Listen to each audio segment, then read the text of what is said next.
दोस्तों ये है 12 सितंबर को मैक्सिको के पार्लियामेंट में प्रेजेंट की गई एलियंस बॉडी और मैक्सिको पार्लियामेंट में इन बॉडीज को रियल बताते हुए इस एलियन बॉडीज पर की गई carbon dating research report show करी गई थी और ये पता चला था कि ये एलियंस बॉडी 1000 से भी ज्यादा साल पुरानी है। जो मैक्सिको नेशनल ऑटोनोमस यूनिवर्सिटी मतलब UNAM के रिसर्च के मुताबिक इनके DNA का 30% हिस्सा हम इंसानों के लिए बिल्कुल अनजान है, जो अर्थ पर मौजूद किसी भी एनिमल या फिर स्पीसीज से नहीं मिलता। पर क्या ये रिपोर्ट सच है? और क्या ये बड़े सिर वाले 3 उंगलियां वाले एलियंस बॉडीज एलियंस की ही है? आखिर ये रियल है या फिर फेक? वैसे तो इस दुनिया में अनगिनत प्लैनेट हैं और पृथ्वी ब्रह्मांड के सामने एक धूल के कण के बराबर है, जहां अनगिनत गैलेक्सीज और यूनिवर्स मौजूद हैं। इन अनगिनत गैलेक्सीज को एक्सप्लोर करने के लिए नासा, इसरो जैसे बड़े बड़े स्पेस एजेंसीज लगी हुई है जो स्पेस में एलियंस की खोज कर रही है। पर मैक्सिको में जैम मूसो ने पार्लियामेंट में 2 ऐसे एलियंस की बॉडीज को पेश किया है जो दिखने में काफी अजीब है, जिनकी 3 उंगलियां हैं। मैक्सिको के पार्लियामेंट में इनसे रिलेटेड कुछ एक्सरेज के रिपोर्ट शो किए गए थे, जिनमें एक एलियन के पेट में 3 एग मीन्स अंडे जैसा पिक्चर को देखा जा सकता है। अब जिन्होंने इस एलियन बॉडीज को रिप्रेजेंट किया था उसके मुताबिक ये बॉडी फीमेल एलियन की है और इसके पेट में छिपे ये 3 एग्स रिप्रोडक्शन के लिए यूज किए जाते हैं, जो हमें साफ साफ बताते हैं कि इतने बड़े ब्रह्मांड में हम अकेले तो है नहीं। पर अगर मैं कहूँ कि मेरी रिसर्च से ये एलियन बॉडीज फेक है, ये कोई एलियन की बॉडीज नहीं है बल्कि ये मम्मी बॉडीज है जिन्हें एलियंस की तरह प्रेजेंट किया गया है। और मेरे इन्हें फेक कहने के 2 रीजन है। First, DNA reports and second, carbon dating research. पहला, DNA रिपोर्ट बताती है कि ये एलियंस बॉडीज नॉन ह्यूमंस हैं और इनका 30% DNA अर्थ के कोई भी स्पीसीज से मैच नहीं होता है। पार्लियामेंट में ये बॉडीज शो होने के बाद UNAM यूनिवर्सिटी ने तुरंत इसके बाद कहा कि जिस कार्बन डेटिंग रिसर्च की बात हो रही है ये उनकी laboratory national laboratory mass spectrometry accelerators यानी कि लेमा द्वारा 2017 में की गई थी, जो कि वो इन बॉडीज पर नहीं थी बल्कि एक छोटे से सैंपल पर की गई थी और जिसके रिसर्च लैब में रिजल्ट नॉर्मल आए, जो इस धरती के बाकी जीवों से मिलता था, यानी कि उसमें कोई भी खास ऐसा चीज नहीं था। और साथ में इन सैंपल के टेस्टिंग के दौरान साइंटिस्ट को ये पता ही नहीं था कि वो इन बॉडीज के सैंपल ही थे। तो मतलब DNA की रिपोर्ट मैक्सिको में झूठ बताई गई है कि इनका DNA 30% अननोन है। और जैम मूसो के मुताबिक UAD में इन बॉडीज की DNA टेस्टिंग हुई है, जबकि UAD के प्रोफेसर ने इस पर कहा है कि ये चीजें बिल्कुल फेक है। उन्होंने ये रिपोर्ट को बिल्कुल फेक बताया है। उन्होंने ये भी कहा है कि जिस कार्बन डेटिंग के मुताबिक इस बॉडीज को रियल माने जा रहे हैं वो रिपोर्ट मायने ही नहीं रखते। दोस्तों, कार्बन डेटिंग मेथड ऐसी रिसर्च होती है जो जीव जंतुओं के अवशेषों से पता लगा सकती है कि वो कितने साल पुराने हैं। कार्बन डेटिंग एक प्रकार का रेडियो एक्टिव है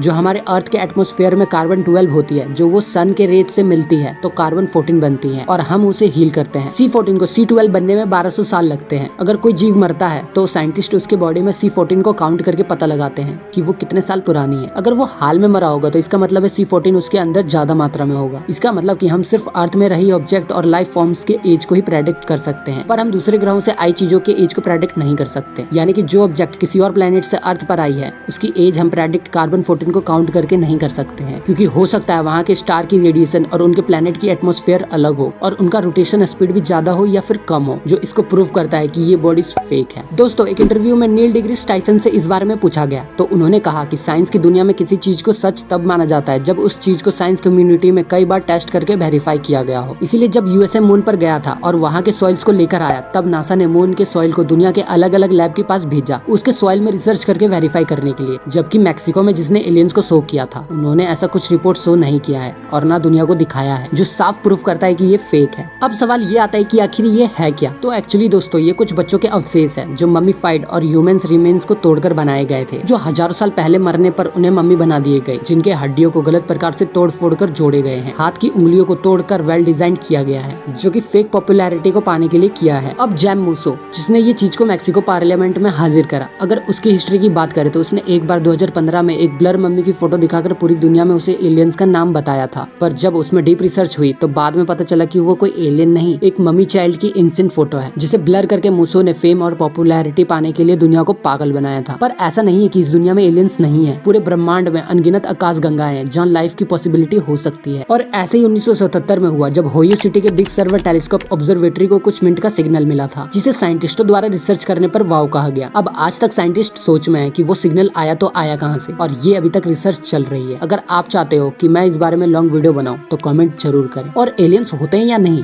आपको क्या लगता है, ये भी कमेंट करके हमें जरूर बताएं। बाकी अगर आपको वीडियो अच्छी लगी हो तो वीडियो को लाइक जरूर करें, और अगर आपको ऐसी रहस्यमय चीजें देखना पसंद है तो चैनल को सब्सक्राइब करके बेल आइकन जरूर दबाएं। तो मिलते हैं अगली वीडियो में, तब तक के लिए नमस्ते, खुदा हाफिज, टाटा, बाय बाय।